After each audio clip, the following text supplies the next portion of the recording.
We have our attorneys with us this morning. There is no third attorney, is there? Well, the other cases had a third.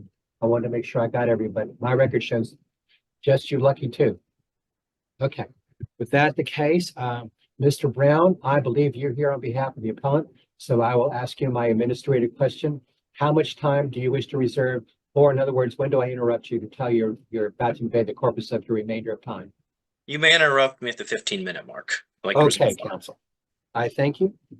And I assure you that I've cleared the time clock from the last case.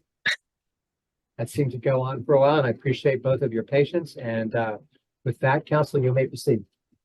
Thank you, Your Honor. May it please the court. Sean Brown for the appellants. This case deals with a specific condominium in Carrollwood and Tampa. And while it deals with a specific condominium, it highlights issues that run rampant throughout condominiums in Florida.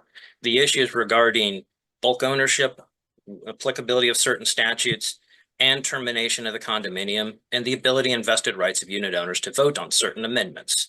So for the sake of this case, I'm going to focus on four crucial points. The first being that the declaration vote, the required to amend, the approval of the amendments. The second being the trial court's analysis of Chapter 718.117, the Florida termination statute, as I'll refer to it. And then the third and fourth parts deal with what I will refer to as the DCRA, or Part 7, the Distressed Condominium Relief Act, Part 7 of the Florida Condominium Act, the application of a certain amendment to that statute, and then the trial court's analysis as to the application of the statute to the declaration. Starting with the main point, which is the vote required to amend. The trial court made a fundamental error when it held that the association could adopt an amendment in July of 2012, we refer to it as that, adding a provision to the declaration, which effectively lowered the vote of the required to terminate the condominium. Prior to the adoption of the amendment, the declaration was clear. The condominium could only be terminated upon the unanimous vote of all of the unit owners and all of the lien holders. This amendment lowered that to the threshold of 80%. And the trial court, going through its analysis, said that, you take subject to knowing that this declaration could be amended. This was amended lawfully. However, that all changed when the Third District Court of Appeal issued its ruling in Avia versus Biscayne 21 Condominium Association. It tackled the exact same issue here. And what the Avia court noted was that where you have 100%, where you have a vested right to vote, i.e. you, the individual, the single unit owner, have what effectively is a veto power, that by lowering that threshold without the consent of that, you have destroyed the vested rights. You have effectively taken away the voting rights. The argument that even after adoption of the amendment, lowering the termination threshold to 80%, that you still have the right to vote is fundamentally incorrect. And, for the benefit of the trial court, it did not have the benefit of the Biscayne 21 case. That case was not decided prior to that. So that would have been binding. Had the trial court known about that, that would have been binding because there's no precedent from the Supreme Court or the second DCA? That is our position, is that it would have been binding on the trial court, that it dealt with the exact issue here, which was... Did it come in time to bring it up on a rehearing motion? No, rehearing had long since passed for that. Gotcha. And so, our position is that this court should follow the Avia case. The Avia case is spot on, that if your declaration as originally drafted gives you 100% right, it requires you, that one loan holder. We always think of the loan holdout, that one person who refuses to sell as they build all the casinos around them. You have that right, the right to say no. And otherwise, there's an end run. Otherwise, they get an end run to change the amendment without unanimous consent. That is correct, Judge. That declaration, yeah. So as to the part one of our argument, we believe, in light of the Biscayne 21 case, that's just positive, that this court should track that ruling and hold that the Grand Oasis could not amend the declaration at a lower threshold, which at the time was, I believe, 2/3. Right. So you had a minimum requirement at the time of the amendment, 2/3, lowering the requirement that all unit owners and all lien holders consent to a lower percentage. Going to point two was, even if this court decides not to follow Avia, the Biscayne case, and says that the declaration could be amended based on prior precedent from the Supreme Court talking Woodside generally. And, just a point of clarification on Woodside. Well, Woodside said the declaration could be amended. It was not a carte blanche, you can amend everything. It was very specific as you take notice to certain amendments, but certain vested rights may require a threshold that is a higher approval than that. And voting rights, as the court noted in Biscayne 21, are one of those fundamental vested rights and material pertinence to the unit that you cannot abridge without the consent of the owner. But even moving to that, which would be the next argument, is the 2017 version of the termination statute, which carries forward to this day, would apply to this property, and that the trial court erred in saying that this statute would not apply. If you look at the three-part balancing test that's set out by the Pomponio Court, there's a stated intent in the statute, 718.117, that it applies retroactively. It says it applies to all condominiums in existence in the state in 2007. Brand Oasis, as the declaration notes, was submitted in 2006, not an issue. Is the area highly regulated? Yes, condominiums are subject to extensive regulation, both by the legislature, both by the Department of Business and Professional Regulation through the Division of Condominiums. And then we get into the issue of impairment. And everybody likes to focus on, well, if there's any impairment, therefore it fails. But as the courts note in putting the Pomponio test in there, some impairment is permissible. And so our position is that if Biscayne is not applicable to this case, that the 718.117 amendments in 2017 are applicable because the state set out specific interests that it was seeking to protect, which is the right of homestead. People, these appellants, many of them, this is their homestead property. The state set out the right to preserve property values in the tax base. And so when you look at the law, that impairment that would be applied, saying that you now are subject to this termination regime, is minimal when it compares to the interest of the state that is being protected, which is those specific rights that are delineated in there. So we believe that to the extent that this court says Biscayne is not applicable, that it can decide that, yes, the trial court made an error by not allowing the 718.117 amendments to apply. Counsel, you have brought this action as a deck action. What is the nature of the immediate harm? The nature of the immediate harm is that these amendments have served to deprive the rights of my clients. Well, I understand that, but these amendments have been around for quite a while now, a number of years, and all of a sudden now there's some immediacy, and I'm just not aware of what it is. Well, so part of it is, the first amendment that we were challenging on the vote is a 2012 amendment. The statute of limitations that would be applicable to a challenge of an amendment was a 5-year statute of limitations. So you're facing the risk that if you do nothing on the amendment and you let it sit there until you run into a point where, quote, there's an immediate harm, you run into a statute of limitations issue. So if you're challenging the amendment based on the fact that you didn't get the vote, you had to bring it within the. Well, wouldn't the statute run from the time the immediate harm is identified? Well, our position is the immediate harm is upon a recording of the amendment. That immediate harm. But there's been no threat to move on these amendments and eliminate the condominium form of ownership or any of that. Am I correct on that? That's been alleged in the briefs, and I assume it's true. There is no plan of termination that is pending. So there is no immediacy whatsoever, and these have been on the books now for 6 or 7 years or 8 years, right? How long have they been on the books? The first one was 2012, so we're at 12 years. Okay, long time. Correct. Okay. All right, thank you. Thank you. So moving to the other part of this issue, which is the application of the Distressed Condominium Relief Act, the DCRA. Our first position is that the appellee does not get the benefit of the DCRA. The declaration was amended in 2015 to adopt the statute as it exists on that day. The amendment is specifically clear, and it says, and I'll just quote, from and after the date of this amendment is recorded in the public records of the county, the condominium property shall be subject to Chapter 718 Florida statutes, the Condominium Act, as it exists on the date of recording this amendment, and references to the Condominium Act in this declaration exhibits, including the bylaws of the association, shall mean and refer to the Condominium Act in effect as the date hereof. On the date that amendment was adopted, the DCRA, Part 7 of the Condominium Act, had a specific sunset clause that said in order for you to qualify under Part 7 of the Act, as a bulk buyer or bulk assignee, you had to have acquired your units by July 1, 2016. When this amendment was adopted, there was no basis to challenge anything. We think the first part is the trial court erred in saying the statute of limitations ran because we should have challenged here. There was no basis to make a challenge. The party that owned the units at the time that this amendment was adopted qualified. The law was clear. They had acquired their units prior to. Well, let me ask you a silly question. If someone bought a unit after the amendment was made, is that amendment binding on them? Since they did not have a vested right when the vote was taken to reduce the to 2/3? Correct. If you buy after the amendment is adopted, you take subject to the declaration as exists on the date. So then you don't need unanimous consent of all the unit owners at that point. Well, you still need the unanimous consent of those owners who had title prior to the effective date of the amendment. And Okay, no, I understand the argument. It just seems a bit odd that we'd have a dichotomy like that.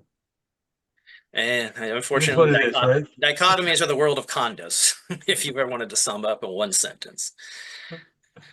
So going back to the issue of the application of the DCRA, at the time this amendment is adopted in 15, freezing the law, saying we're taking the laws that exist thereof, the party that owns the majority of the units is already qualified, there's no issue.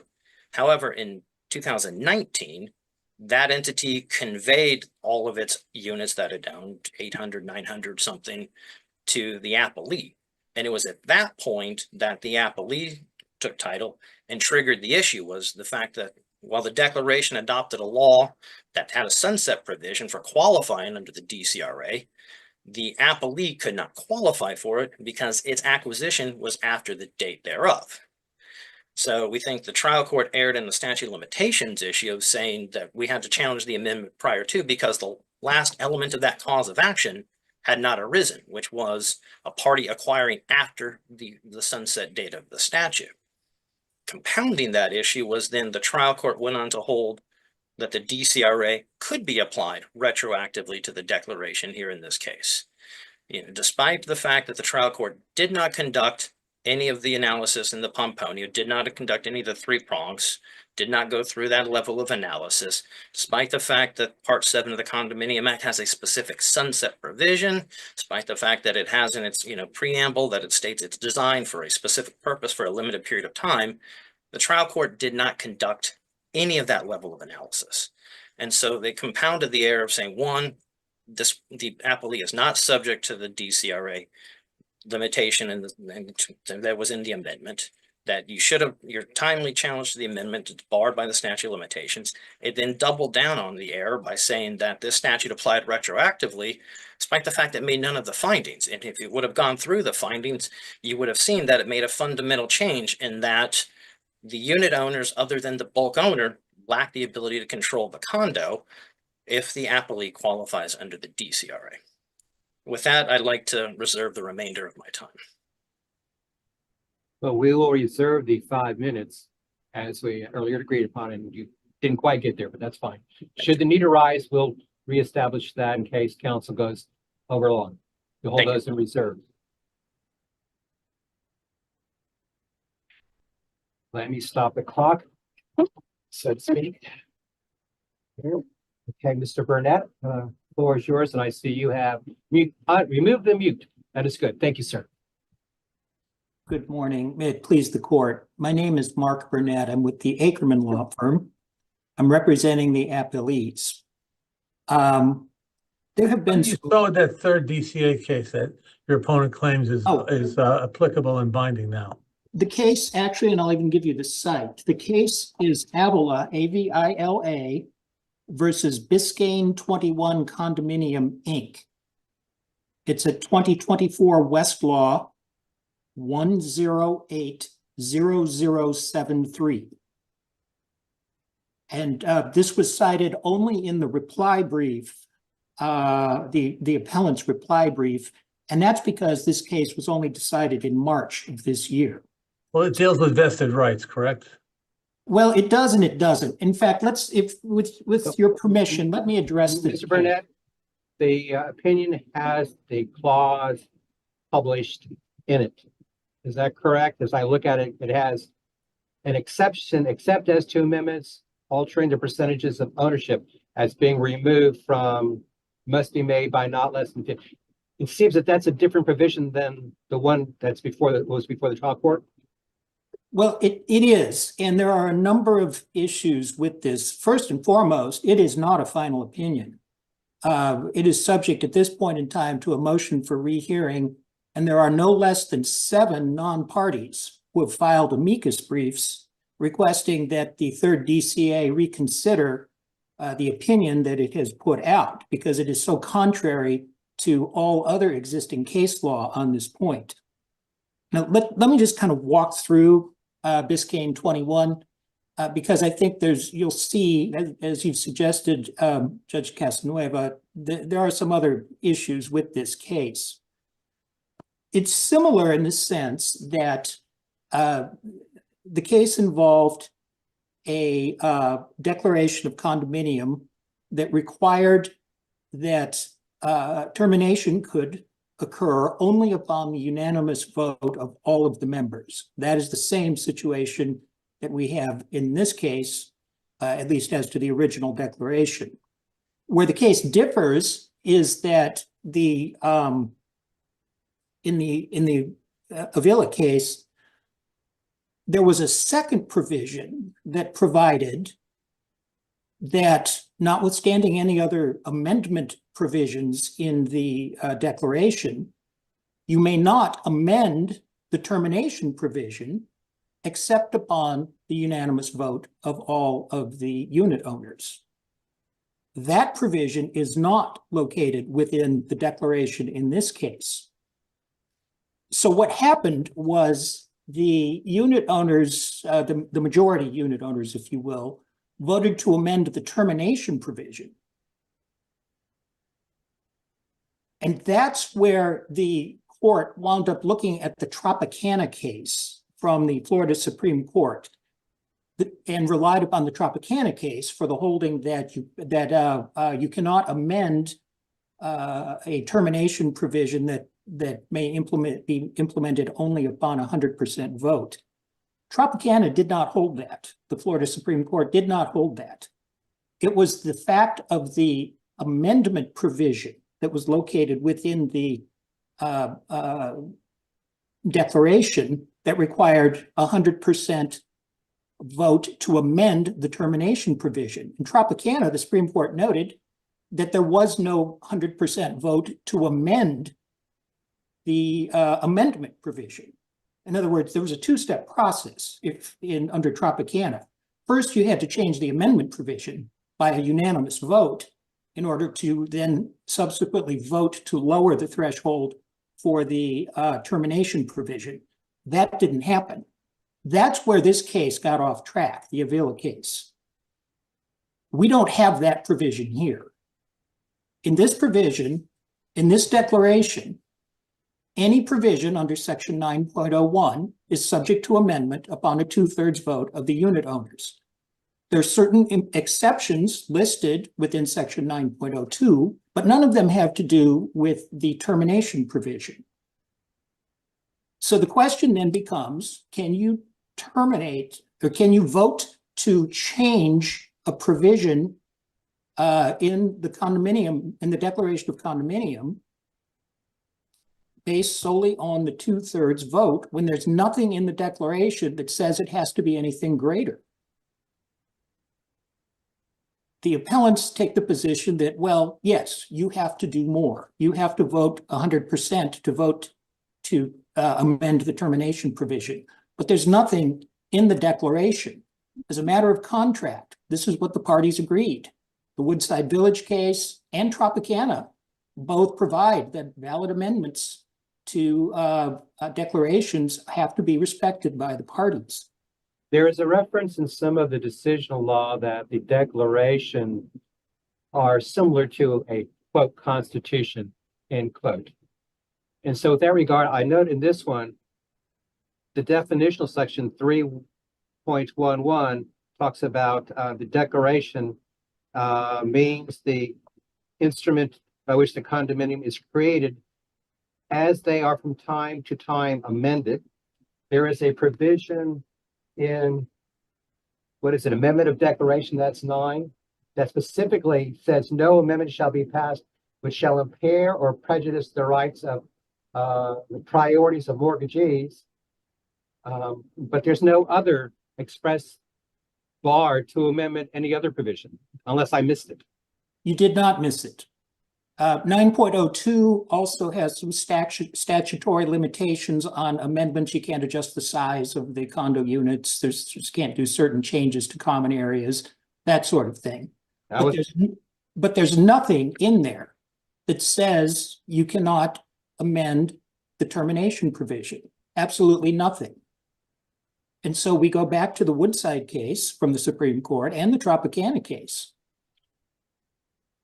Any valid amendment is going to be binding. And the appellant's position here that you should pick and choose and make up rules to require some kind of supermajority for amendment in certain situations is just not justified under any provision that's contained in the declaration. Is the question one that the condominium association could have provided that in all instances a supermajority would be required and that this provision would not be subject to amendment in the normal course, and that didn't take place? Yes, sir. Is that the difference between some of these, that some of these clauses, as I was looking at the third district's case on hearing, had an except as provision, which seemed to remove it from the so-called general purpose of the provision. And this one doesn't say anything, whereas a few rows up, it said, you can't mess with the priority. I mean, so if that's the rules, it suggests that you were on notice that you can be amended. Some of the trial courts have held that a purchaser of a condominium goes into the transaction with their eyes wide open. The declaration says what it says, and everybody is charged with knowing it. It's important also to remember that the 2006 version of the Florida Condominium Act did not require unanimous consent for termination. It provided that in the absence of any contrary scheme set forth in the declaration, then the fallback would be a unanimous vote. But any other provision could have been adopted in the declaration. So in this case, it was unanimous. Then there was a vote to change it. I did want to address the issue of 718.117. My first point there is that the issue that is raised here on the oral argument is not preserved for appeal. You will not find this in the summary judgment motion. It came up for the first time on a motion for rehearing, but it was not preserved and is not properly before the court. More to the point, and we've just now gone over this. I'm sorry, Your Honor. I have this wonderful outline that I put together, and I'm hopping all around. 718.110 provides that if a declaration does not speak to amendment procedures, then the declaration may be amended as to all matters. So your point, Judge Casanueva, is expressly recognized by the legislature. Turning to the turnover provisions, the legislature, of course, loves nothing better than to fiddle, if you will, with the Florida Condominium Act. Every session, there are changes and amendments proposed and debated and sometimes adopted and sometimes changed from the last session and all of that. But in this case, the amendments that were challenged actually didn't come about until August of 2011. That's when the termination provision was changed. This lawsuit was not filed until 2017. Mr. Brown has suggested that, well, the issue with regard to turnover, the statute of limitations didn't start to run. But in point of fact, the record makes it clear that my client's predecessor acquired title to its units at a foreclosure sale in 2012. that would have been a triggering event for turnover. Nothing was done for more than 5 years. The 5-year statute of limitations does apply. The statute of limitations, therefore, as the trial court held, would preclude these turnover actions. That there was a subsequent sale from the party that acquired the properties in 2012 to my client is of really no consequence. Also, think through what the argument is. The appellants apparently are taking the position that, well, perhaps the original purchaser would have qualified as a bulk buyer and therefore not be subject to the turnover provisions.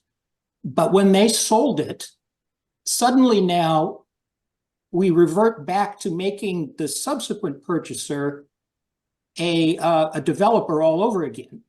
And now we have to recognize the turnover provisions. There's absolutely no legal support for that position. Once there is no more developer, there is no more developer. That argument is a red herring, and we would urge you to not accept it. Finally, the Pomponio characteristics, we've gone through these in the brief. I won't spend a whole lot of time on those. They're there, and as I've suggested, the triggering events have really kind of mooted everything else out. I think that covers the points raised on the appellant's arguments. It also covers the points that I intended to get through here today. And so with any other questions, I'm happy to respond. Looking at the screen, I don't see any questions. So on behalf of the panel, thank you, counsel. That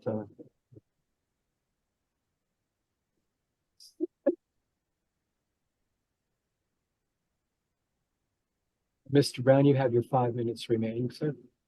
Thank you, Your Honor. Turning back to the Biscayne case, as you note, every declaration is different. Every declaration has its own specific language. You have, the appellee is cited to the Tropicana case. Tropicana, that declaration had a very specific provision regarding amendment.